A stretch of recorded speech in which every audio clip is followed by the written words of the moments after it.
বিসমিল্লাহির রহমানির রহিম। আজকের অনুষ্ঠানের সভাপতি ডাক্তার ফরহাদ হালিম ডোনার, প্রধান আলোচক জনাব নজরুল ইসলাম খান, জন্মবার্ষিকী 2025 উদযাপন কমিটির আহ্বায়ক ডাক্তার শাহ আমানুল্লাহ আমান, উদযাপন কমিটির সদস্য সচিব প্রফেসর ডক্টর সোহাগ আওয়াল। আজকে আমার শ্রদ্ধেয় শহীদ রাষ্ট্রপতি জিয়াউর রহমানের 89তম জন্মবার্ষিকী উপলক্ষে এই আলোচনা সভা, যার গল্প আমাদের দর্শনের বিশিষ্ট আলোচকবৃন্দ, সম্মানিত সুধীমণ্ডলী, আসসালামু আলাইকুম। আজ স্মৃতিচারণ করতে গিয়ে আমার মনে পড়ে শৈশব ও কৈশোরে জাতীয় শিশু সংগঠন ও শিশু কিশোরদের প্রতিযোগিতামূলক অনুষ্ঠান নতুন কুড়িতে অংশগ্রহণের দিনগুলো। সেই দিনগুলিতে শ্রদ্ধেয়া মাতা বেগম খালেদা জিয়া এবং শ্রদ্ধেয় শহীদ রাষ্ট্রপতি জিয়াউর রহমান, তাদেরকে পেয়েছি কয়েকটি অনুষ্ঠানে।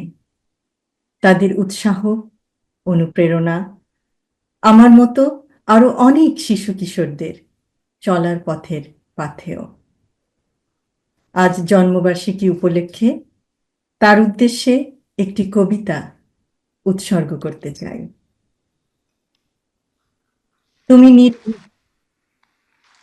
তুমি গণতন্ত্রের প্রতীক, জনতার অধিকারের অতন্দ্র প্রহরী, তুমি অসাধারণ সাহসী মূর্তি। তুমি নেতা, তুমি কঠোর পরিশ্রমী, দিন কেটেছে তোমার সবার চিন্তায় বিরামহীন। তুমি সূর্যরশ্মি, চাঁদের আলোর মতো, তাই আজ বহু দূরে থেকেও আমরা তোমার আলোয় আলোকিত। তুমি বিদ্রোহী, তুমি আশার আলোয় আরোহী, তুমি বিজয়ী, তুমি মৃত্যুঞ্জয়ী, তুমি স্বাধীনতা।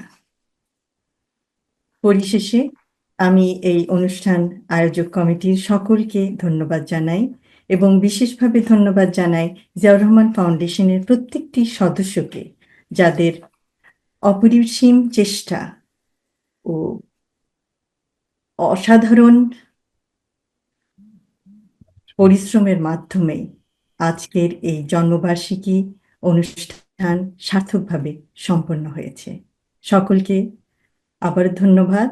আল্লাহ হাফেজ।